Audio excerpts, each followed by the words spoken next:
Free hit সেগমেন্টে আপনাদের প্রশ্ন পড়ার পালা, সরাসরি চলে যাচ্ছে এই প্রশ্নে।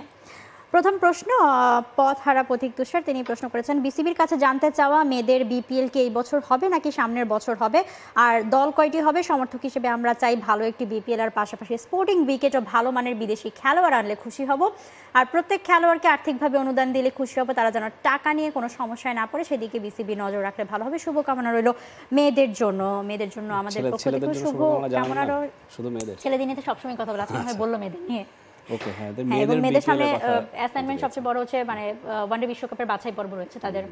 আর বিপিএল নিয়ে এবছর তো হওয়ার কথা ছিল রব উঠেছিল, কিন্তু পরে আর হয়নি। সামনের বছর আমরা আশা রাখতে পারি যে হবে, এবং যে জিনিসগুলো তারা বলেছে ছেলেদের বিপিএল এর ক্ষেত্রে আমরা তাই চাই, টাকা পয়সা নিয়ে কোনো ঝামেলা না হোক, এবং হ্যাঁ বেশ ভালো লেভেলের যদি ক্রিকেটারদের আনা যায় মেয়েদের বিপিএল এর জন্য। আমরা ইন্ডিয়াতে যেমন দেখি WPL মাত্রই শেষ হলো, বেশ তারা কিন্তু আইপিএল এর মতোই WPL-টাকেও কিন্তু বেশ সেই লেভেলে নিয়ে যাচ্ছে ইন্ডিয়া উইমেন্স প্রিমিয়ার লিগটা, তাই না? কারণ যে ধরনের প্লেয়ার আসে, এবং আমি সবচেয়ে বেশি ইন্টারেস্টেড ফিল করেছিলাম, দেখেছিলাম যে মানে বলিউডের মানে হিউজ তারকাদের দিয়ে কিন্তু মানে উইমেন্স প্রিমিয়ার লিগটা প্রমোট করানো হয়, এটা বেশ দারুণ একটা ব্যাপার। হ্যাঁ নিশ্চয়ই, আমাদের মেয়েদের বিপিএল এর যেটা কথা ছিল যে 3টা দল এবারে খেলবে, প্রত্যেকটা দল একজন করে বিদেশি প্লেয়ার আনতে পারবে, তো একজন দুজন করে যদি আনা যায় এবং সব সেগুলো যদি স্টার প্লেয়ার হয়, ধরুন ইন্ডিয়ার প্লেয়ার তো আসবেন না, অস্ট্রেলিয়া থেকে যদি আলিসা হেলি টাইপের প্লেয়ারদেরকে নিয়ে আসা যায়, সেটা অনেক বাড়তি মাত্রা যোগ করবে। খুব ডিফিকাল্ট কিছু হবেও না, মানে বিপিএল যে টাইমে হয় তাদের ভ্যাকুয়াম থাকে, কিন্তু তো হয়তো এই বছর আমরা মেয়েদের বিপিএল এর মুখ দেখতে পারবো, সেই আশা রাখতেই পারি। পর কমেন্ট হাফেজ সাফওয়ান জুনিয়র, তিনি বলছেন এবারের আইপিএলে আরসিবির অধিনায়ক কি বিরাট কোহলি হতে পারতেন না, এবং ধোনির এটা শেষ আইপিএল কিনা? এই এক প্রশ্নের উত্তর আমরা জানি না। ধোনির শেষ আইপিএল হতে হয়তো সেটা ধোনি ছাড়া কেউ জানে না, কিছু হয়ে যাবে। তো আরসিবির অধিনায়ক বিরাট কোহলি হতে পারতেন কি না, প্রশ্নটা হচ্ছে আরসিবির অধিনায়কত্ব তো অনেক দিন বিরাট কোহলি করেছেন, কখনোই শিরোপা এনে দিতে পারেননি। এখন হ্যাঁ, একটা ক্যাপ্টেন একা তো আর সিঙ্গেল হ্যান্ডেডলি আইপিএল এনে দিতে পারবেন না বা শিরোপা এনে দিতে পারবেন না, কিন্তু কথা হচ্ছে যে বিরাট কোহলির পার্সোনাল পারফরমেন্সেও না তার এই ক্যাপ্টেন্সির প্রেশারটা প্রভাব ফেলছিল। তো সেই জায়গায় গত বছর সম্ভবত রজত পাতিদারকে এই বছরও রজত পাতিদারকে দেয়া হলো। তো আমার মনে হয় ইটস এ গুড ডিসিশন, মানে এবং ধোনি বিরাট কোহলি একদম খুশি মনে তিনি নিজেই বলেছিলেন যে তিনি আসলে করতে চাননি, আরসিবি থেকে যেটা জানানো হয়েছিল যে তিনি কোহলির কাছেও সুযোগ ছিল, কোহলি করতে চাননি, রজত পাতিদারকে অবশ্যই। আপনি দেখুন ন্যাশনাল টিমের ক্যাপ্টেন্সির ভার যাওয়ার পর কিন্তু বিরাট কোহলির পারফরম্যান্সের গ্রাফ আবার ঊর্ধ্বমুখী হয়েছে। তো সেই ব্যাপারটাই তিনি চাচ্ছেন যে এই ক্যারিয়ারে সায়ান হয়ে এসে এখন আর ওই বাড়তি প্রেশার নেওয়া সেটা প্রয়োজন নেই। এমএস ধোনিকেও চেন্নাই যেখানে রিল্যাক্স করে দিয়েছে, বা কলকাতায় শোনা যাচ্ছিল যে ভেঙ্কটেশ আইয়ার ক্যাপ্টেন হতে পারেন, সেখানে আজিঙ্কা রাহানেকে ক্যাপ্টেন দেওয়া হলো।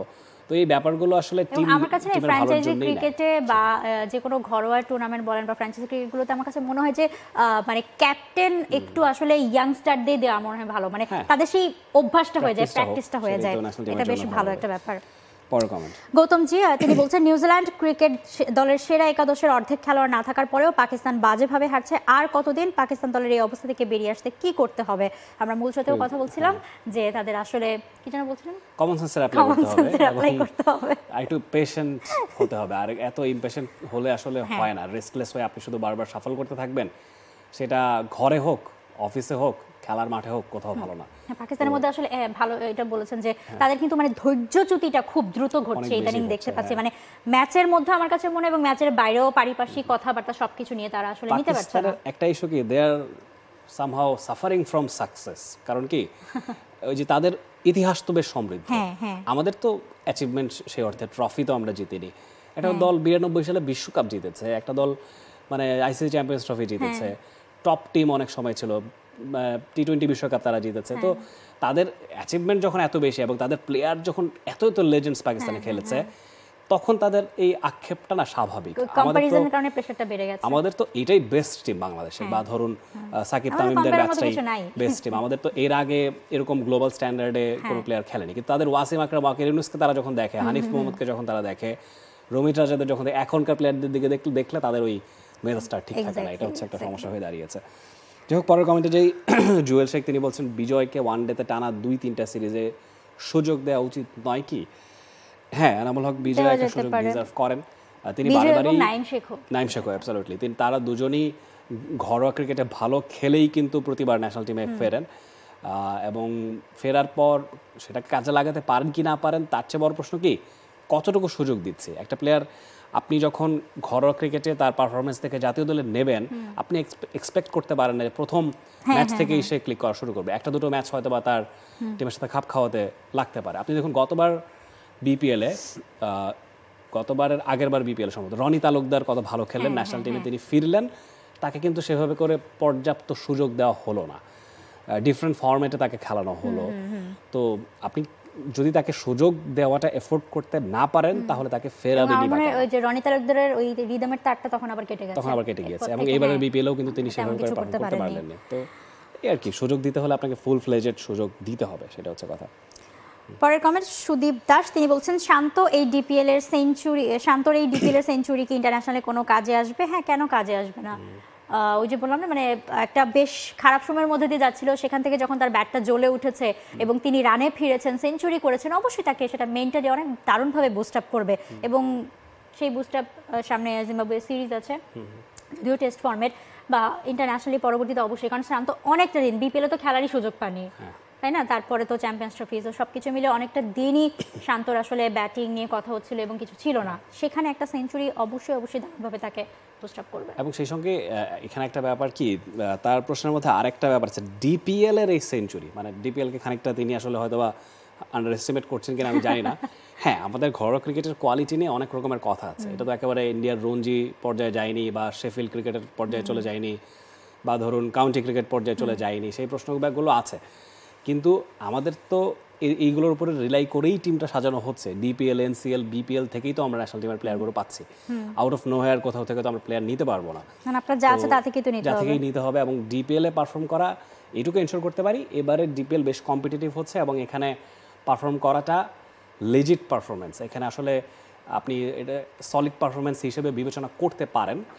একদম বল টু বল যখন আমরা লাইভ যাচ্ছে তখন কিন্তু কারো কোনো কিছু সুযোগ নাই, সবাই কিন্তু আসলে এফোর্ট দিয়েই খেলছে। অ্যাবসলিউটলি। পরের কমেন্ট, একদম শেষ কমেন্ট, মাইমুনা করিম, তিনি জিজ্ঞেস করছেন আপনাদের কাছে ক্রিকেটে কোনটা বেশি ভালো লাগে, টি-20 টেস্ট নাকি ওডিআই? উনি যে সিরিয়ালে বলেছেন আমার কাছে সেই সিরিয়ালটাই। টি-20 আপনার কাছে সবচেয়ে প্রিয়? হ্যাঁ, ফার্স্ট টেস্ট ফরম্যাট আমার কাছে, মানে টি-20টা বেশি ভালো লাগে দেখতে এবং এনজয় করি বেশি, তারপরে টেস্ট, তারপর ওডিআই। ওকে, আমার কাছে test cricket is the best cricket. Test cricket আলাদা লেভেল, কিন্তু মানে খেলা দেখার ক্ষেত্রে সারাদিন সময় নিয়ে আসলে দেখার মানে সেই সময় সুযোগটা সব সময় হয় না, সেক্ষেত্রে টি-20। আমার যদি কেউ বলে যে সারাদিন বসে টেস্ট দেখো, আমি দেখতে পারবো, আমার কোনো কেউ আপনাকে বলবেন এটাই সমস্যা, আপনি সারাদিন বসে দেখতে পারবেন, আপনাকে তার মধ্যে কাজ করতে হবে। আমার ছোটবেলায় আমি টেস্ট ক্রিকেট দেখার জন্য প্রচুর মার খেয়েছি, স্কুল ফাঁকি দিয়ে আমি অ্যাশেজ হলে আমি স্কুলে যেতাম না, বাংলাদেশের টেস্ট হলে তো কথাই নেই। তো এই টেস্ট ক্রিকেটের ব্যাপারটা কি, মানে দিনে দিনে এটার জনপ্রিয়তা কমে যাচ্ছে বলে অনেকে কমপ্লেইন করে, কিন্তু আমার মনে কমে যাচ্ছিল, এখন আবার সেটা বেড়েছে। টেস্ট চ্যাম্পিয়নশিপটা একটা বড় রোল প্লে করেছে, টেস্ট চ্যাম্পিয়নশিপটা অনেক বড় ভূমিকা রেখেছে। সেখান থেকে আমার বরং 3 ফরম্যাটের মধ্যে এখন ওডিআই এর জনপ্রিয়তাটাই সবচেয়ে আসলে এখন নিম্নমুখী। হ্যাঁ, তবে আমার মনে হয় ওডিআইটাও চাঙ্গা হয়ে যাবে, সেখানেও আপনার চ্যাম্পিয়ন্স ট্রফি ব্যাক করেছে এবং যদি ঝাঁকমারি কিছু জিনিসপত্র আপনি অ্যাড করতে পারেন, আরেকটু হয়তো বা এন্টারটেইনিং, এনগেজিং করা দরকার। এখনকার জেনারেশনটা তো ডিফারেন্ট, দে আর মোর ইনটু টি-20 ক্রিকেটস, টি-10 ক্রিকেটস বা লিমিটেড, আরও যত ছোট করা যায়, দ্য 100, এগুলো কিন্তু বেশ পপুলার বাইরে। তো 50 ওভার ক্রিকেটটার সমস্যা কি, আমাদের দেশে 50 ওভারের কোনো স্ট্রাকচারই সে অর্থে নেই। ধরুন ঘরোয়া 50 ওভারের ক্রিকেট বিপিএল এর মতো জনপ্রিয় আপনি ভাবতেই পারেন না হয়তো। এটা একটা ইস্যু আর কি, নিশ্চয়ই কোনো ইনিশিয়েটিভ আইসিসি মানে দুনিয়া জোড়াই হচ্ছে ওডিআই ম্যাচগুলো।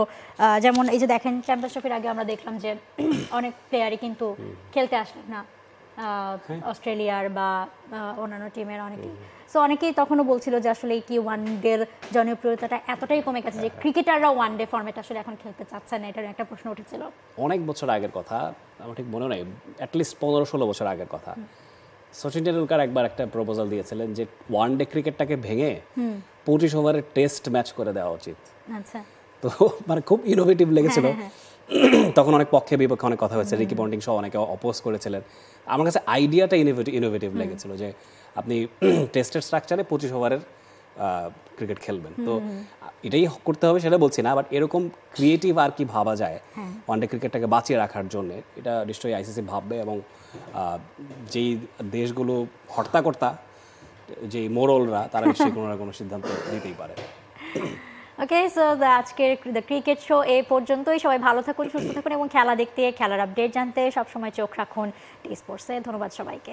For more updates, subscribe to our YouTube channel and click on the bell icon. Follow us on Facebook and Instagram. Download T-Sports app to enjoy exciting games and highlights. Visit tsports.com.